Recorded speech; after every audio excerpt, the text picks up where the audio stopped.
Hello, you are listening to The Professional Artist. I am Chernik, and we are broadcasting live on the United Public Radio Network, 1077 FM in New Orleans, simulcast on YouTube and Facebook. Please like, follow, subscribe, and ring the notification bell. My guest today is Tremani Sutcliffe, and oh my goodness, we are going to have so much fun today. We were just chatting. This entire podcast is about the artist's journey and how we get to where we are in our careers and how everybody's journey is just a little bit different. And she has definitely got a journey to share with us. So thank you for joining me, Tremani. How the heck did you get to where you are? A very boring childhood to start off with. Lots of time for practice. If you want to go furthest back, it was the Picasso-like reproductions on my mom's walls with my sister's lipstick. Going forward from that, it was either, I could probably blame artistic progress on my mom. When I was 7 or 8, I went through this phase because we lived in the middle of nowhere. So I'd go up to her and I'd be like, "Mom, I'm so bored." And she'd just glare at me like no sympathy. And she'd be like, "You can go to your room and color, or you can go clean the bathroom." I'm like, "I'm coloring. I'm going to go color. I'm just going to go draw on the wall." So now I'm adult. She's like, "Are you going to get yourself a real career?" And I'm like, "I'm coloring." Well, this is her fault then. You trained me for it. So. You can clean the bathroom, or you can color. Yeah. All right, you can get a job, or you can color. I'm going to color. Exactly. She's like, "You could be a cleaning lady." I'm like, "No, I'm coloring."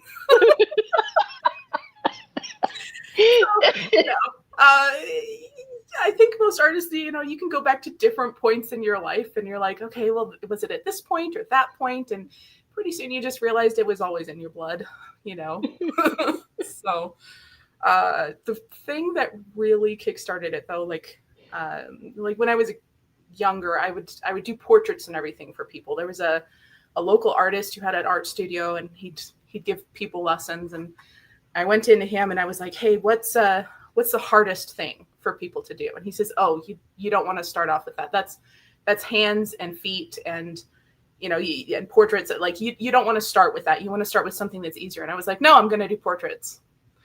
And he's just looking at me like this 13-year-old kid. And he's like, "Okay, but here's the thing. If you start off going for the hardest thing that's out there, right? And you tackle it. And if it doesn't look perfect, okay, well, that's fine. You're tackling the hardest thing, whatever. It's not going to be perfect." So it just kind of removes the self-consciousness or self-criticism from it and just lets you accept, okay, I'm not where I want to be right now, but I will be there. So I wound up doing portraits for friends, neighbors, whatever. I'd sell them for enough money to buy the next canvas to do the next portrait. So I did portraits for like 15 years. Okay. Just, get used to it. And I got pretty good with the portrait thing. Got you out of cleaning the toilets, right? Got me out of, yeah, exactly. And then I wound up getting a job at an art gallery in Alaska. Started off doing like the fine art reproductions for making the prints for other artists to sell on the high end. So that I learned a lot from. And then I ended up getting promoted to manager and, continued helping other artists who were bringing in their work, talking to them about marketing and selling their work, learning from them about what was working for them, but also sharing what I had in turn learned, so it was a good community and good spot to be in to start figuring out the business side of things. But it wasn't until I found out that Brandon Sanderson was going to be coming to Alaska to do a book signing. And there was a picture frame that I had built with my dad before he passed away. It was one of the last ones that we built together. And I'd been looking for years to try and find some art that I liked to put in it. And for some reason, I don't know why I didn't just think about doing my own artwork for it, but I wanted fantasy art and I was a portrait artist. So, I was looking and it was either, okay, art's the right size, but the colors don't match the stain on it. And I don't want to change anything about the frame I built with my dad. He passed away of cancer and it was the last thing that I built with him. I wanted to, keep it the way that it was. And I found out 3 days before the signing that, Brandon Sanderson was going to do a book signing.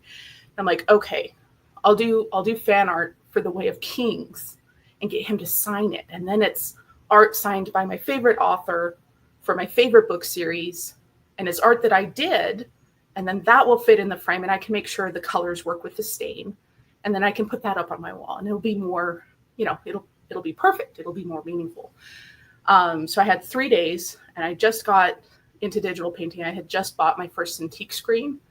And so I knew I didn't want to be standing in line with like a wet oil painting. So I did it digital. And the Cintiq, just for those of you that are listening, a Cintiq is the screen that you can draw right on. Yep. And yeah, you have the pen. I use one of those. It's awesome. It's the only thing to do digital art on. Oh yeah. Sorry.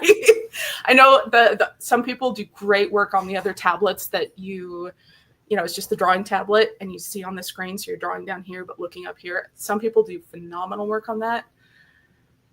Good for them. For me, that's in the same category as acrylics. I will do drawing, watercolors, oils, and digital. I tried acrylics. I very quickly decided they were invented by an angry dude with horns and a pitchfork for the sole purpose of making my life miserable, and never did them again.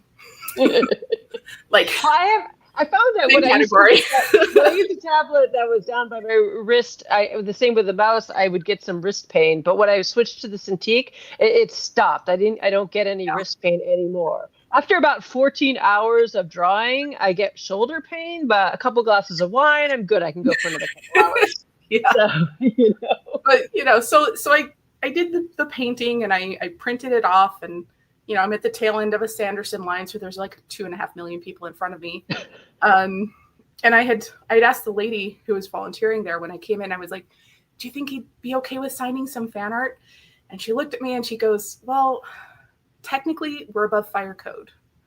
So we're just trying to move the line quickly. So he's not actually signing anything but the books. We're trying to get people out of here before the fire marshal comes in and catches us. It was like a Barnes and Noble or something, right? Yeah, it was at the Barnes and Noble in Anchorage, right? Yeah. So I was like my face must have fallen or something, because she just kind of looked at me and got like this really sympathy, pitiable look on her face. And she's like, well, he's really nice. You can ask, but I can't guarantee, because he said he was just going to do books this time. And I was like, okay. So I'm like standing in line and looking at this. It was a huge print. So I'm looking at it, and like, because I did it in 3 days, you know how you look at a piece that you just finished and you see all the things that you needed to fix about it? Oh, yeah. It's the only thing I ever see in my pieces is all the stuff I've done wrong. And I'm like, oh, you just focus in on all the things that are glaring at you. Yeah. And it was my first digital. And so I was looking at it and just going, oh, gosh, that's weird. Oh, gosh, that's where, oh, please, I hope he doesn't notice that, Yeah. But like some people are coming back through the line, the exit for it was behind where you were standing to get up to the front. And so people were coming back through and they were seeing it, and they were like, oh my gosh, that's so cool. Where did you get that? Do they have any left? Oh, I wish I hadn't bought all my stuff yet. Can I get one of those too? And I was like, oh, I'm sorry. It's just fan art. It's just fan art. It's just fan art. And I'm like tilting it against myself, trying to like make people stop seeing it and stop commenting and just kind of leave me alone, because it's making me nervous. Like I'm nervous. Oh, you should be handing out business cards. Yeah, no, I'm the kind of person I have literally thrown up when talking in front of people before. I want to reach back through time and borrow you. But, and I was a portrait person, so I hadn't really like done fantasy or fan art or anything. So eventually, I'm getting more and more shaky and more nervous, and just getting like, and finally I look up the line, and there's like this kid, got to be like 9 years old, and he's standing there all hopeful holding this crayon drawing. And finally I'm like, there's a kid with a crayon drawing. I am not alone. I can be here. He's got a crayon drawing. I can be a crayon drawing. I've got a messed up drawing. We're good to go. Okay, so I'm using that, the kid is giving me courage, right? But I'm still so nervous. By the time I finally got to like the front of the line, I kind of like just plopped the print down on the table and shoved it in his general direction and like waved the pen towards him. Okay. I forgot to ask him to sign the stupid thing. And he just kind of like dodged the pen. By the way, I apologize. I swear I did not almost poke his eye out. But he kind of like leaned away from the pen, continued signing books, handed them off, and, pulled the print over, looks down at it for a second, and he goes, you have a portfolio? And my brain just went, and I'm like, no. Goes, oh, well, what about DeviantArt? And my brain flashes back to the portraits that I had up there that I did when I was 13, when I was first starting like anything. And I went, no. Don't look at that. Whatever you do, don't look He at was DeviantArt. like, oh, well, maybe you ought to make one. And he signs it and he says, well, hate to ask though, but did you bring one for me? And my heart just kind of fell and I was like, no. And he's like, oh, okay. That's, good work though. I'm sorry. He strikes me as the kind of person that if you brought him something that looked like Picasso got drunk, he would just look at it and be like, oh, that's so creative, and sign it for you and hand it to you with a smile. I took the print and I ran out of the bookstore fast enough that like the lady that I talked to at first, where she was like, oh, did he sign it for you? Oh, she's gone. And there she goes. So I imagine a cartoon. There's like just like little clouds back to your feet. Like the paper's still fluttering on the desk from the breeze of the person running so fast. I was like, I could have beat the Flash right there. It was just like whoosh. Took 3 days for my brain to stop going. But when I was in the line there was this lady who had just been talking to me and a couple other people about art and how much we love the books. And, she saw the print and was very kind about it to me as well. But at the end of our conversation, she handed me a business card and she's like, I'm not the person that hires the artists. I'm the editor, or one of the editors. But you should send us your portfolio. Do it by the end of November. And so I had her business card. And so I was like, okay, well, between her and Sanderson, maybe I could make a go of this fantasy art thing. It's more fun to do the fantasy art. So I'll do that. So I spent need to put a portfolio together, right? Exactly. So I started to work on this thing, a whole bunch of different pieces. I finished the last piece. I've got like 3 days before the, deadline to send my art to Frog God Games. Now you did them all digital, right? Yeah, I did them all digitally because there wasn't enough time to do them with oils. So in all honesty, because it was still my first group of digital paintings, there were some issues with them looking back. But at the time I was like, okay, this is pretty good, as good as I can make them. I think they look good. Finished them, do the last brush stroke on the last painting, went to bed early that morning, wee hours of the morning, and wake up, not quite sure what woke me up. And then I bounce back off of my air mattress. I'm airborne, and I realize that there's an earthquake. And that air mattresses apparently can function like a trampoline in an earthquake. So I'm bouncing off of this thing like airborne, and everything just moving. It kicked my bedroom door open. At the same time, it kicked the fridge door open. So it illuminated from the light from the fridge. And I see my Cintiq screen and my computer with my portfolio launching into the air and doing a spiraling arc of death. That because they're falling at the same rate as the ground, it looks like it's slow motion. How bad was this earthquake? It was a 7.9. It should be animated with the fridge door flying open and the light, and you're in the air. And like if you did an animated cartoon of like an artist's worst nightmare, that was it. I just see your hand reaching out towards it, backlit with the refrigerator light, falling through your fingers. Gosh. It was the slow motion thing for me. I mean, that's not something you really see in real life. I mean, movies, animation, sure, where it's like the computer was doing that. I've had that happen. And, most people, like, I'm sure if they're caught in an earthquake, they're like, oh my gosh, am I going to be okay? Or is my family going to be okay? Is my niece all right? Oh my gosh, she's only 3, like, whatever it is. You're concerned about, like, people. But I was, like, airborne going, not the computer! No! Like, no! So, yeah, that's the death of my first portfolio. And, right around this time, like, I had been starting to write an epic fantasy book series. And the magic system wasn't working. It seemed kind of broken. I was trying to do something really complex, but because it was so complex and there were so many aspects to it, it wasn't cohesive enough. So it didn't come across as making sense in the writing. Yeah. So I'm like, I need to sit back and like iron out the rules more and make this work. And, at the same time, I was like, well, if I'm going to do the fantasy art thing, I should do a fantasy art portfolio. And just those two ideas kind of percolated a little bit. And I'm like, you know what? Instead of doing a portfolio and hoping that someone else hires me, I'm going to make something for myself. And then use that as my portfolio. And if no one hires me, then I've still made something that I can have a go with it. You lost that whole other portfolio, right? You never got that back. Oh yeah. Yeah. Oh. It was mush. It was little bits of pieces of computer going just all over. It was sad. Okay, so then now you have to start from scratch. No, I'm starting from scratch. So yeah, you're like, all right, well, okay. So you're like, I'm just going to make something that I want to do, which is the right way to do it.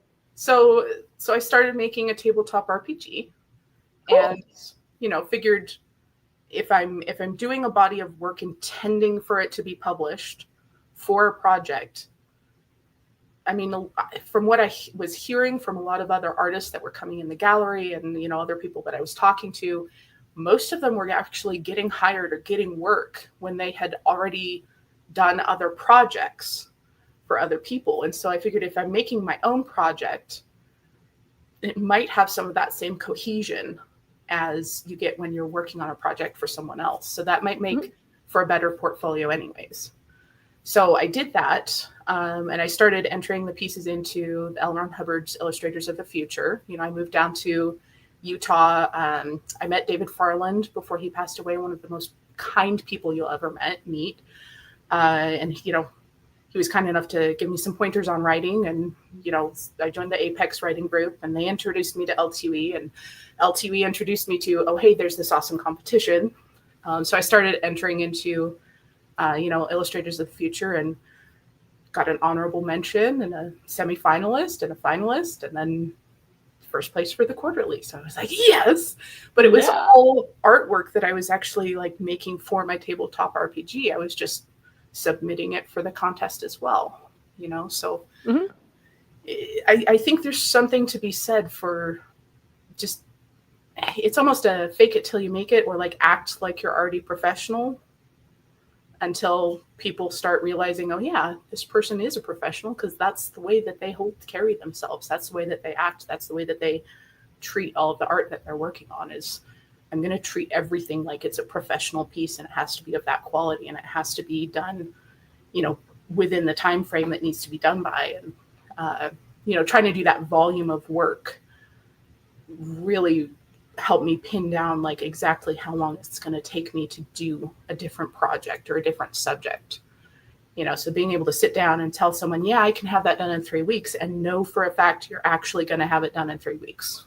Yeah, if you don't have an assignment, you just make an assignment, and what's better is it's something you're actually interested in. It's something that you're excited about. So it shows in the work, and then everybody can see that too. Exactly. And then and it's going to be your best work because you're excited by it. And then you're going to get hired for what you want to do, because it's automatically going to be something that is going to look amazing. Exactly. And back when I was looking at it from, okay, well, I just need to make a portfolio, it wasn't focusing on, okay, this is what I'm really passionate about and what I love about doing art. It was more, okay, well, I think this is what people might want to buy. So there is a difference that comes through in the work that you do, depending on how you're approaching the project. Best critique I ever got, though, that was from my niece. She was like, little tyke, still learning how to talk, coloring with crayons, the whole 9 yards. And I had just got the replacement Cintiq screen for the one that was destroyed in the earthquake. And, I'm sitting down and I'm starting to do, a piece on it. And she had this thing where anytime she saw me drawing or painting anything, she'd be like, Auntie Tenany, I color too. And I'd be like, you can't say no to that. It's so cute. So I'd be like, okay. And so she'd get all excited and bouncy and run around and go find her crayons and hop up on the couch beside me, like on my right hand side, so I couldn't actually use my arm to do anything. But she'd hop up beside me and happily color away along with her auntie. So she did that to me, and she's cuddled next to me, and she's like, Tremani, is you coloring on computer? I'm like, yeah, I'm coloring on the computer. And she's like, and I see. So I tilt it so she can see what I'm working on. And she goes, oh. She looks at me, and then she looks at the screen, and she reaches over and she starts patting my leg. Like when you're patting a kid, if they've got like an owie or something and you're patting their back or whatever, she starts patting my leg, and she's like, no, it's okay, Tremani. It's all right. It's okay. I'm like, what is it, Mindy? And she's like, no, it's okay. I'm like, Mindy, you can tell me, what is it? And she's like, well, she looks at me and she looks at the drawing and she looks back up at me and she goes, it's a little bit cute and a little bit creepy and I'm not sure how that works. And I'm like, well, it does work though, right? And she goes, yeah, I guess, but don't do it again. And then she got up and ran away. But don't do it again. Don't do it again. Don't do it again. And on, like, whenever I was going to go color something, she'd be like, oh, can I color too? And I'd say yes. And then she'd like stop herself. And then she'd almost glare at me and she'd go, are you coloring good today, Tremani? I'm like, yes. And she's like, okay then. But looking at it, I was like, okay, I was doing a piece that was, you know, a kind of combination between cute and scary. And it actually was not really hitting the mark quite right. So, you know, out of the mouths of babes, some of the best critiques that you get are the ones where someone just looks at you and says, that's not working. It's not, you know. And the thing with that is like being able to look at what you're doing and assess whether or not some things are working or other things aren't. That's what lets you see what needs to be improved on or adjusted and tweaked in the art that you're doing. Yeah. So when I went from my art is really not something that should be shown to anyone to this is really flipping good. And I, not to brag, but I did it in about 3 years. And it was because I sat down and I started comparing my work. I would choose 2 or 3 different artists who were doing artwork that was phenomenal, that made my jaw drop, that I looked at it and like, oh my God, that is amazing. How on earth do they do that? It's so much better than mine. Great. Take that artwork, pin it up in front of you and work on your piece. And as you're working on your piece, look at it and go, what are they doing that I'm not? How is it different? What can I change? Really look at your work and critique it, self-critique it. And then that's the ability to look at it and be honest about what isn't working.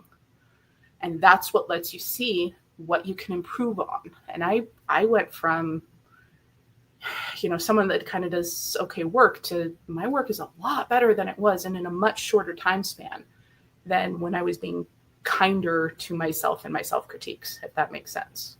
And what does your niece have to say now? Well, she doesn't ever run away from my paintings anymore. If that clarifies it. That's a step up. For me, it was the fact that she was like patting my knee to be like, oh no, it's okay, it's all right. It's okay, don't cry. Let me like, don't cry. I'm like, oh my gosh. But you know, you really, she gave me the best critique ever. And you really have to be able to do that for yourself. To be honest, I guess, yeah. Mm-hmm. It's like, it's okay, don't cry. Could be better. And not be discouraged about it. Because, like, it's the thing with going back to starting off with portraits. If you start off with the hardest thing and just accept, okay, it's the hardest thing out there. It's not going to be perfect. And that's okay. That removes, you know, the oh gosh, I'm not doing it the way as good as someone else, so therefore I'm discouraged. It removes that, and it just lets you practice. Yeah, and lets you really assess, and you learn faster that way. Yeah, no, yeah, and I mean, it's not going to be perfect. You're going to get better the more you work at it, you know. And just got to give yourself a little bit of leeway. So, wow. So, but so how many pieces do you have in your portfolio now? You said you had quite a few of them. Well, not all of them that I've shown to people yet, because a lot of them, I mean, I started working on my next portfolio right as soon after the earthquake, as soon as I could afford the next Cintiq screen. But right now what I do is I basically do a drawing on pencil drawing, concept design the creature character, get it to where I like it, take that, bring it digital, paint it black and white digitally, and then I print it off and do all the color work in oil. Mm-hmm. So, it lets me do kind of like the grisaille, black and white underpainting without having to use like the turpentine and mineral spirits for the solvents. Yeah. Because I get migraines from those like nothing else. So, oh, really? Yeah, just use modern media to kind of still do a traditional painting style, Yeah. But work around it. So, I mean, I've got 136 paintings done right now. Wow. But a lot of them, because I started back when I was, still learning throughout doing a lot of them, I'm going to go back and tweak and improve some things that legitimately need to be tweaked before anyone sees them. So I'm just going to do like a big launch of like, here's all of the work, boom. Wow. Once I get those kind of reworked a little bit. Yeah, I'm always tempted to go back and like rework stuff. It's never good enough, So. But there is a difference though. Like even this one behind me right here, I'll look at it and I'll be like, yeah, I need to fix her skirt, or I need to tweak this or tweak that. It's fine, right? Yeah. There are pieces where you need to just let go of that impulse and it's fine. But there are some pieces where it's like, if it's going to be published in a game, if I'm going to kickstart and actually like make a go of this tabletop RPG, I need to push that art a bit further. Yeah. So as long as your niece doesn't run away from it, we're good. Yes, exactly. That's a test. I'll fly them to Alaska and do the kid test. Do the kid test. Is this the right kind of cute and creepy? So you're going to do a Kickstarter for it?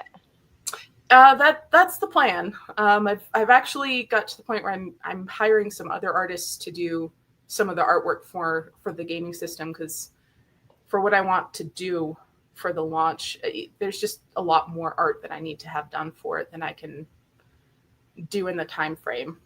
Oh, that's exciting. Say that I want to do in the time frame. Yeah.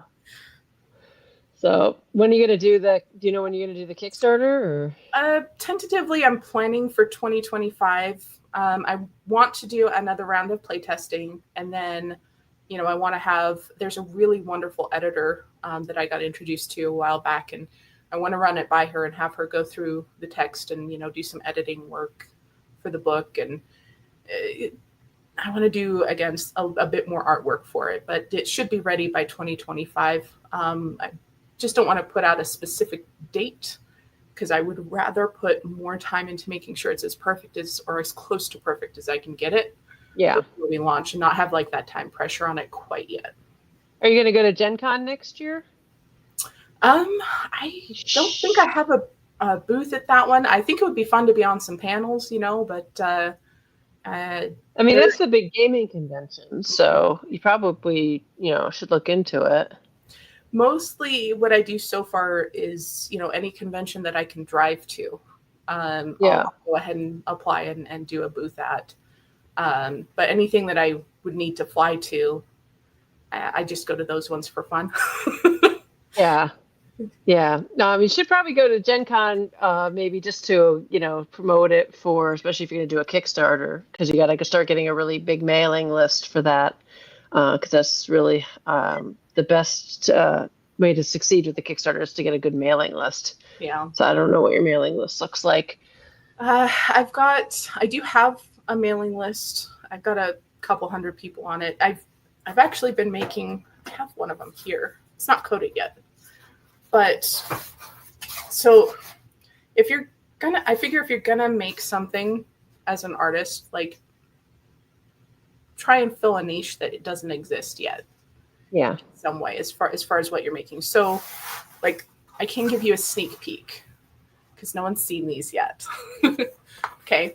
But these are fully illustrated. I'll get it in the camera view here. Yay! They're fully illustrated, dry erasable character gaming sheets. Oh, those are cool.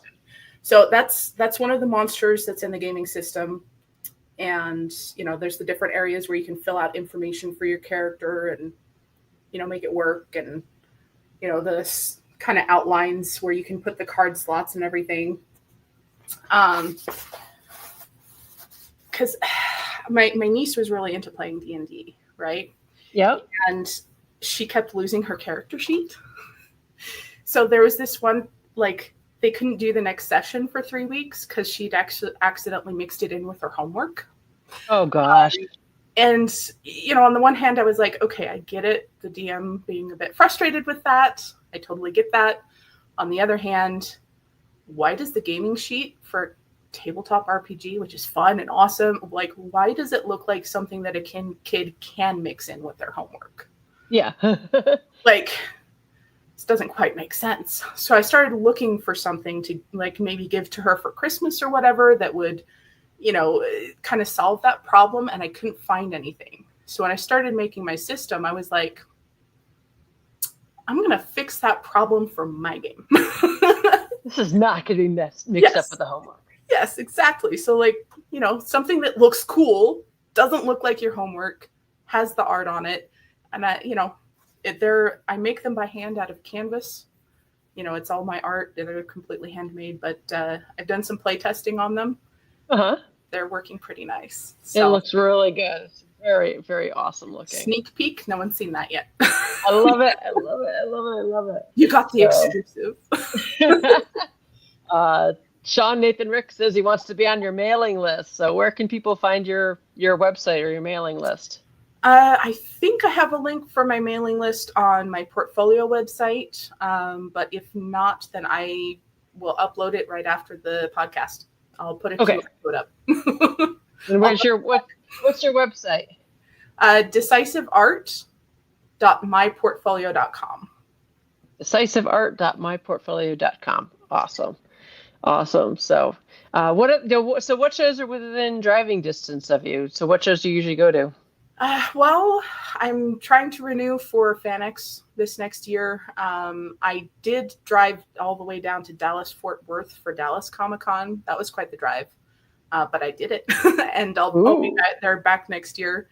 So it's usually Salt Lake and Dallas, and then I'm applying to a couple others, so we'll see how those go.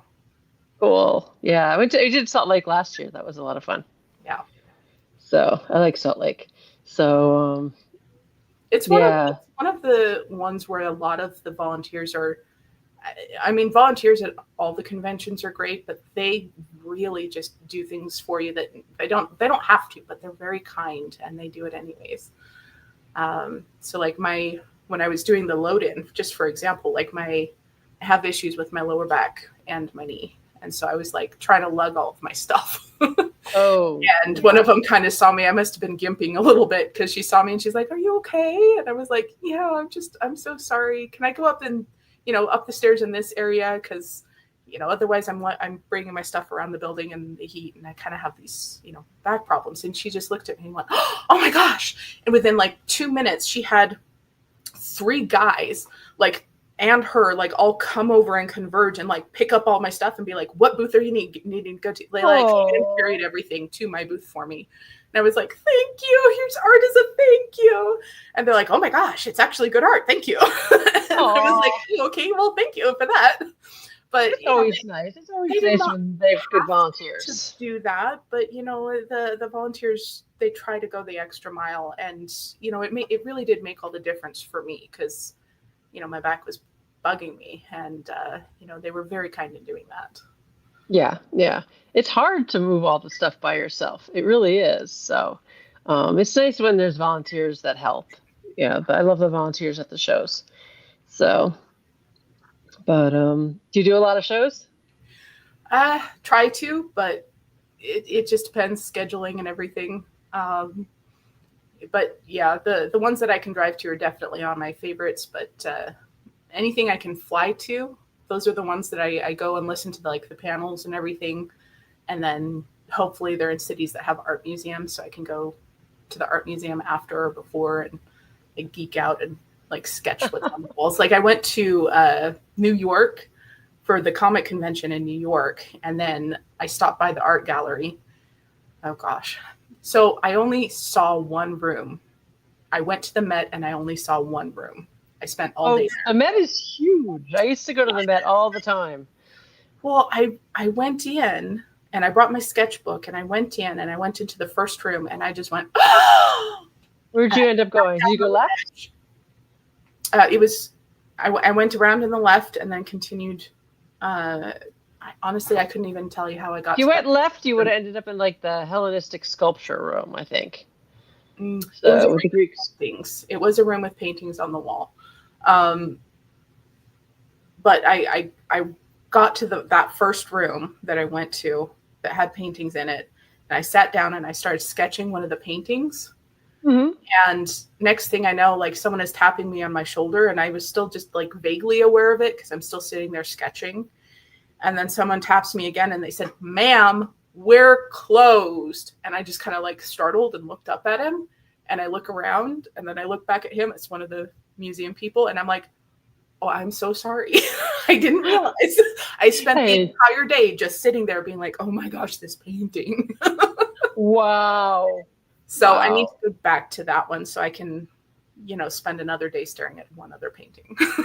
You didn't even get to the rest of the Met. You didn't get to the Egyptian area with all the Egyptian stuff or anything else.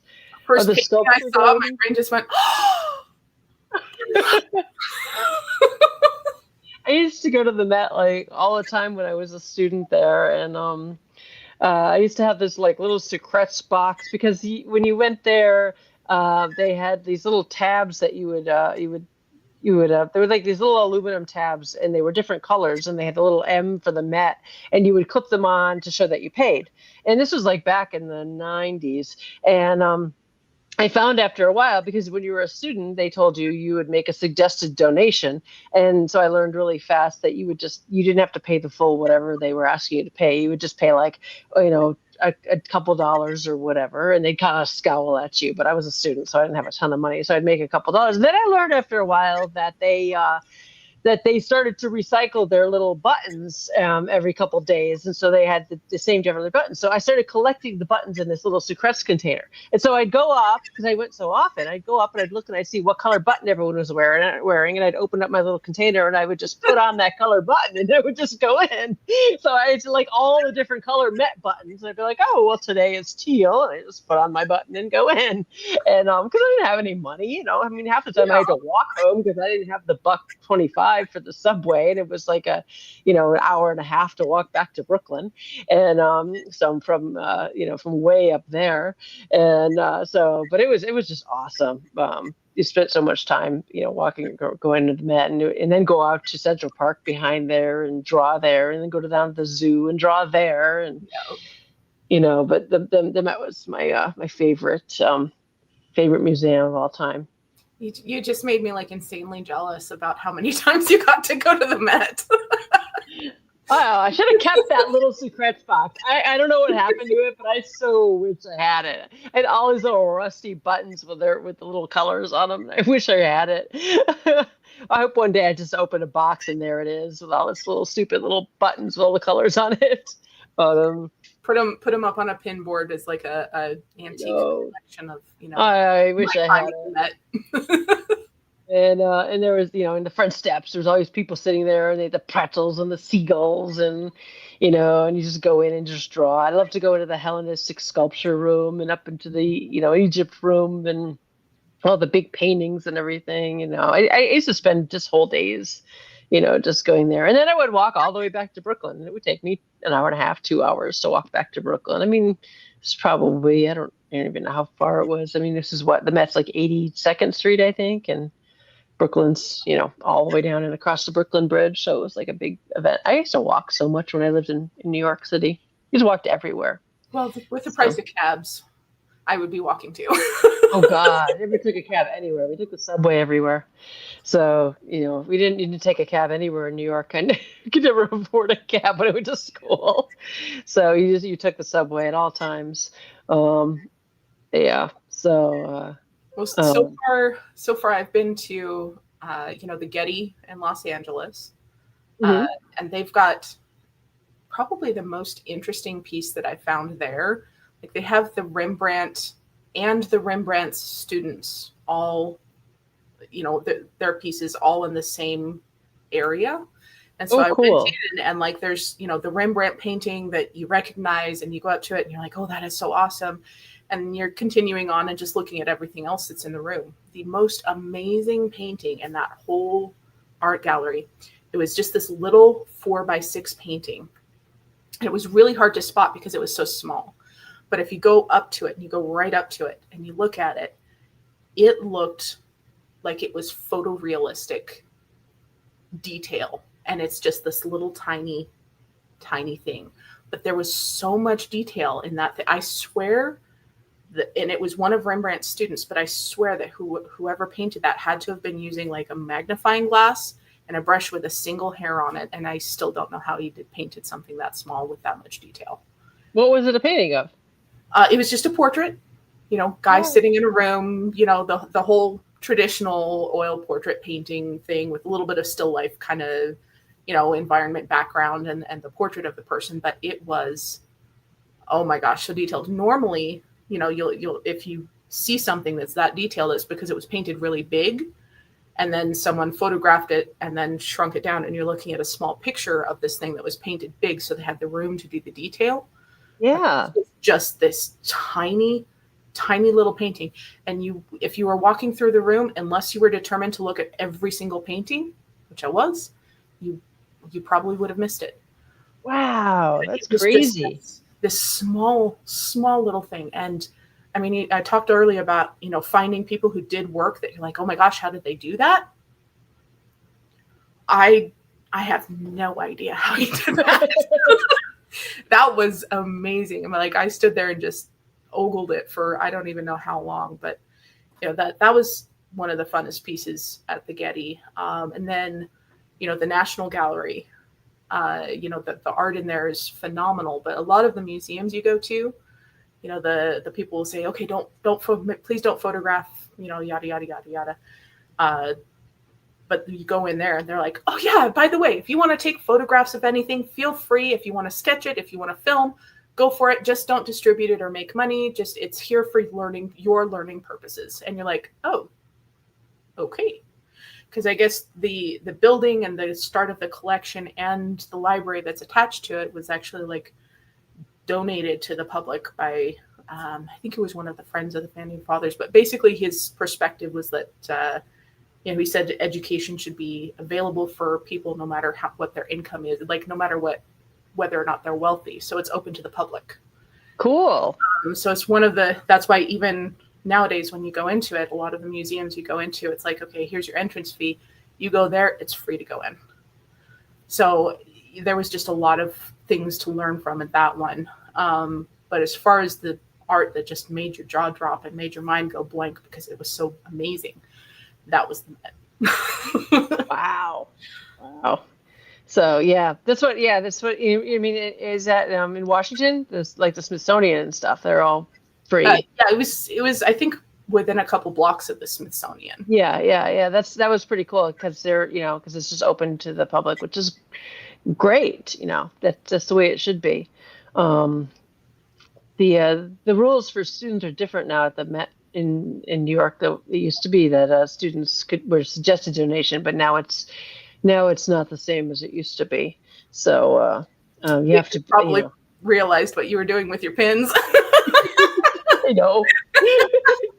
They're like, no, and I'm like, students should get a little bit of pass on that because you're a student. You don't have any money. I mean, now when when you're a little bit older, when you're a student, you're broke enough that you're like, oh darn it, I dropped dinner on the floor. Well, we can pick the stuff off of it. Like, just I know. students get a pass. They should be able to go look at the art for the $3 and have to skip dinner. I mean, but when you're older, you should have to pay the full price. Because you're expected to have your stuff together a little bit by then. What was your favorite art of everything in the Met? Oh gosh. I like the Greek sculptures. I don't know. I just like the Hellenistic Greek sculpture. The way they do the wet drapery, and it's just the way that the stone clings to things. I've always amazed by that. Uh, I love the way I always want to touch the sculptures. I mean, sculptures are meant to be touched to be appreciated. I remember reading that. Of course, now that's not really feasible because if you had hundreds of thousands of people touching the marble sculptures at the Met, there wouldn't be anything left of them. You've been wear away if you have enough. Yeah. But I mean, you're supposed to appreciate a marble sculpture with your hands, by touching it. That's the way to appreciate it properly. But obviously that's not really a feasible way to do it with so many people nowadays. But I always wanted to just run my hands over them. But I love to draw them. That's one of my favorite things to see and to look at. I spent a lot of time enjoying those. I like the Baroque and the Rococo periods a lot. The paintings, the Rembrandts, of course. I never liked the MoMA and the more the modern art. I'm not a really big modern art fan. Yeah, I'm much more a classical art person. I was taking classes, and I don't want to. I won't say names. But I was taking classes at a college, and the instructor was a very big fan of, modern art and, Impressionism, which early Impressionism I really like, because there are some things that I could go into detail about it that are really impressive. But, he liked modern Impressionism and modern art, and, started off the class with the lecture about how all forms of art are valid because it's just about expressionism and, what individuals like. So we're just here to push what we like further, which I'm like, okay, good. I can get behind that. To each their own, and we'll do our own thing and we'll learn. It'll be great. But then, it was a life drawing and composition. So we were there to try and get a good likeness and do some composition and everything. And throughout the class, though, every time we were all seated around the subject, and every time he'd walk behind someone who was doing anything even remotely realistic, he'd be like, merely representative, or you really just need to learn how to be creative with your work, or you're merely copying what you're seeing, and all this kind of stuff. And I was there to, I'm here to learn how to draw someone accurately from life. Yeah. You have to start with drawing accurately before you can deviate off of that. Exactly. So, that was what I was taking the class for. And, a lot of the other students started, just trying to do stuff that he would like. So he'd stop saying stuff like that. And not me. I was just like, nope, I'm doing my thing. Yeah. I mean, so, he walked behind my easel one day and he was like, merely representative. And then he walked behind the easel for the person right next to me. Now, at the start of this 45-minute drawing session, that student had taken the pencil and drawn a single line and a smudge across his drawing, set down the pencil, and played on his phone on a video game for the rest of the class. Right? So he saw my work it actually looked so like the model. The model actually asked me if she could purchase it from me after we were done, because it looked, oh my gosh, it looks just like me. Right? So he puts down my work and then stands behind the smudge across the paper, and he goes, oh, the expressionism and the emotion and the simplicity of the human form is just brilliant. And he continues walking around and critiquing. So it was that kind of thing for the whole class. And so for our final, he got very pointed with me, because he's like, okay, you have to, for your final piece, you have to do a modern impressionism or abstract piece. And he looked directly at me and he says, or you're going to fail your final. And I'm like, oh my goodness. Okay. So okay, what parameters can I give myself to, because that's just not my thing. What parameters can I give myself to kind of make myself do something he might be happy with? So I'm like, okay, I'm going to do a portrait. I'm going to do a portrait in 5 minutes with pen on really rough paper. Okay. set the Okay. timer, sat down. I'm like, okay, there's probably going to be enough wrong with it that he might be okay with it. I don't know. That was my take crappy on it. enough, you might like it. Yeah. I was like, okay, let's do some things that'll make it so I can't like make the corrections that I And then if it looks realistic enough, I'll rub it with my butt cheek. Exactly. You know? Yes. So I did that. I set the timer. I sketched it out with pen, and I looked at it, and from drawing for 3 hours a day, twice a week for 3 months, trying to get a likeness, I got a likeness in pen in 5 minutes on a portrait. Oh. And I looked at it and I was like, yes, that's exactly what I wanted from this class. And then I was like, oh crap, what am I doing for my final? God damn it. Yeah, I'm like, yes, damn it. So I ended up doing something, and I don't know, I guess subconsciously I hated it enough that by the time it came time to like drive the hour and a half into Anchorage or into the college area to go to class, I forgot that piece at home. So I realized that 5 minutes until going into the class to go submit my finals project, and I open up my case, and like all I have is a little vial of India ink and printer paper. No brushes, no pencil, like nothing. I didn't bring anything because it was just like turn in your artwork and you're done for the day, right? So I grabbed the inkwell and I dipped my thumb in it and I smudged some stuff on there that kind of looked like a general shape for a portrait. It didn't work, but it was the only piece of printer paper that I had. So I went over to the fountain to try and like rinse off some of the ink, and like it's still dripping, and that didn't work. And I'm trying to get it dried off, and then I'm trying to do like some other thing to kind of fix something on it. It just looked horrible. It looked like a kid had finger painted on this thing. And I was like, but the class was starting. I'm like, he said if we bring in a piece, we're not going to fail. And I don't know. I got good enough grades for everything else. So I went in there and I set it down, and it's like slopped when I set it down. It was still oozing ink and water. And I was just like, oh my God. And it just, and I'm like, and I'm just, and I leave that mentally just on the cringing. And he's critiquing everyone else. And then he comes up to my piece and he goes, oh, I finally got through to you. You're getting an A. And I was like, ew. Oh, let me squeegee my piece off the table now. I'm going to squeegee my A off the table. I've never been so very dreadfully unhappy about someone being happy with my work before. It was horrendous. So, but that's what made me realize, like, that probably wasn't the right college to learn how to do what I wanted to do. Well, you did learn to do a fantastic portrait in 5 minutes, which is the goal. You got what you wanted out of it. So good for you. That was me doing my own thing, though. So I was like, yeah, I'll just keep doing my own thing. You got what you wanted out of the class, and you squeegeed your A. So, I got an A, and, the person that assigned the artwork to me was extraordinarily happy with it. I was not.